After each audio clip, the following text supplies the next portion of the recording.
Hey, it's Sandra the Explorer. As an explorer of shadows and a shifter of fucked up paradigms, I delve into the depths that others fear to tread. I illuminate the unseen, and I demand authentic transformation. I want to talk about one of the key activities, one of the key functions of the shadow. And what the shadow does is it becomes illuminated by the light. It's like you walk into a dark room, you turn on the light switch, the light comes on, and the darkness disappears. So the darkness is illuminated by the light.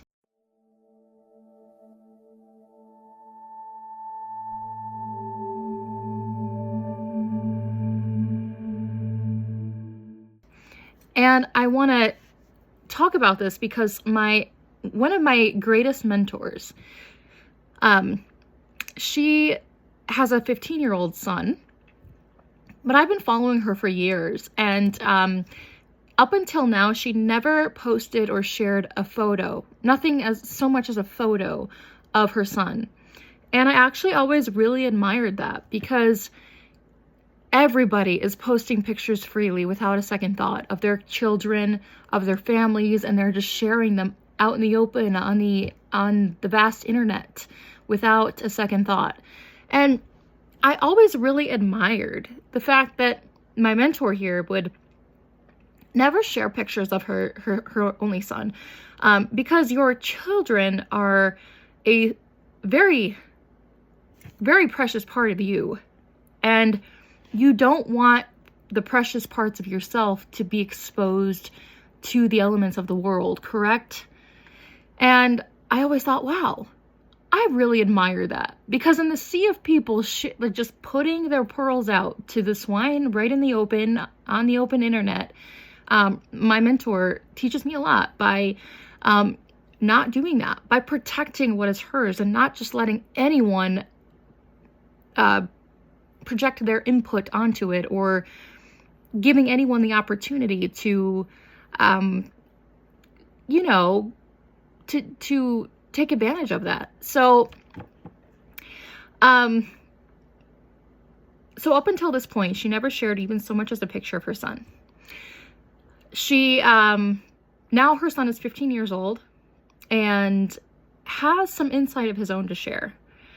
Now, before I get into that, I want to say that especially as someone who openly teaches and shares with others spiritual knowledge and insight and guidance for the purpose of healing and for the greatest good, you obviously put yourself out, as a vulnerable part in the world as well, because you become the light in the world. You become the light that illuminates the darkness, the light that exposes all the shadows. And they're not always friendly, but it's true of all of us. We all have a light within us. We all have a gift, a special medicine to bring to the world. We all have this. And as children, speaking of your own children, one of our jobs is to facilitate the growth of this light within them, and to facilitate the growth of their unique medicine to give to the world. And I love how my mentor has done this all of her son's life. Really hone in on those gifts that he has innately, and facilitate his growth. Because in this world, we all have a purpose. We all have a purpose for being here. And if we're conscious enough about it, that unique purpose, those unique purposes should be recognized early in childhood. Those should be the things that we look out for.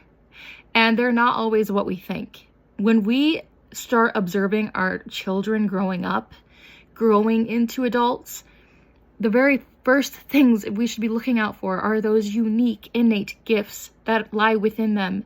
And they don't have to be the the same, they don't have to be the cookie, they shouldn't, and they don't have to be the cookie cutter gifts. Often you can't distinguish these gifts by saying, oh, she's meant to be a doctor, he's meant to be a lawyer. Clearly she is going to be she's going to be a university professor. I mean, look at her. Oh, clearly she's going to be a makeup artist. She's so talented with makeup. She is born to be a fashion designer. This is not what I'm talking about. See, this is just, that is unconsciously, that is a very unconscious way of going about, and it's not just unconscious, it's an unconscious and, quite frankly, self-centered way of trying to get your children to grow into something that maybe that was never meant for them in the first place. But if we're really thinking about them apart from how it impacts ourselves, then we will look at them and notice those innate, unique gifts, and we will hone in on those no matter what they are, because they have them for a reason. They came here with those gifts for a reason, and it wasn't for you to decide what kind of gift they had or didn't have. They came here to share a special medicine with the world for the purpose of healing and for the greatest good. Also for the purpose of expansion and experience. It wasn't for you to decide what that was when they came here. What our jobs are to really hone in, to acknowledge what those true, unique gifts are, and to foster an environment of growing that within our children, so that they can fulfill their purpose in this world. So, we all have a unique purpose. We all have a unique medicine to share with this world. And eventually, we're going to have to step up and share our gifts. It's our responsibility to share that medicine that is uniquely ours to share with the world. And so I love what my mentor has done with her son. Now he's 15 years old and has a lot to say, has a lot of things, that a wisdom that he's acquired to share with the world. And we could all benefit from his perspective. From a 15-year-old's perspective, it doesn't matter who or how old, we can all benefit from someone else's perspective. And we should all be able to take away something from someone else's wisdom, you know, and life experience. So anyway, he got on a video with her and shared what he had to share with the world. And mind you, she's got a really large following. So it was number one, brave of her to finally put her own son out on video, exposed to all the shadows. And it was really brave of him to step up in front of so many thousands of people and say what he had to say. So immediately upon sharing their light with the world, shadows were illuminated and brought out. So the first comment that I stumble upon is a woman. So she starts getting on this boy and on my mentor, his mother, and about how, well, you know, basically implying, because I'm not going to remember verbatim. I took a screenshot somewhere. I might post it on a story later. I don't know. But basically she's implying that for a 15-year-old boy, the son of someone who is so spiritually knowledgeable and so spiritually developed, and, you know, the son of someone so renowned who is so personally developed, this boy is really shy and he really seems insecure. This boy seems too sheltered. He seems like, because of his shyness and his insecurity, he must be too sheltered. It's like he lives on another planet. And she had the audacity to say he needs to snap out of it because this world is a lot harder than he even knows. And this was all based on her judgments about his appearance on this video. I mean, he's talking to thousands of people. He knows who his mother is and the following that she has, and he's a 15-year-old boy. And I mean, I love how a lot of other people chimed in and said, if I were 15 years old and I were her son speaking to thousands of people, I would be nervous too. I mean, duh. And so, but she had to be so rude and say, and so outright, out of line, and say, well, you need to grow up and snap out of it, because this is the real world, kid. You're living in a fairy tale. And I took this as an opportunity. In my comment, and this is what I want to share with you. As a society here in America, we are incredibly unconscious of ourselves and our thoughts and what we say and what we think and what we feel. The majority of people are so unconscious about the things that comprise of what you think and what you say and what you feel. What I want to tell everyone is this, and this is going to be really poignant. Every response and every thought that you have in response or in reaction to something else is reflective of an inner truth of yourself.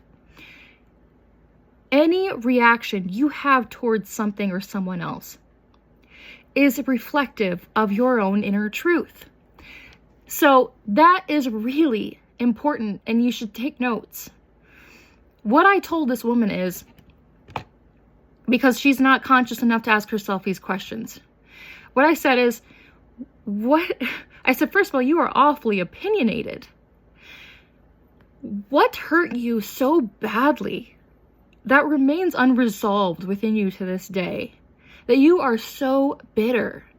And what makes you think that you have a right to project your own pain onto somebody else like this? I said, I feel really sad for your kids if this is how you approach another's kid, period. I am prompting all of you to consider that your own shadow work, a shadow is the thing, the shadows are the things within yourself that you can't see or that you're not conscious of. And we all have plenty of them. Shadow work is the thing that nobody wants to delve into. Nobody wants to get into it because it's uncomfortable. It's hard work. It's scary. And I think it's really funny too, because, humans would rather, in this society especially, would rather do physical hard work, but they are not about doing the hard inner work.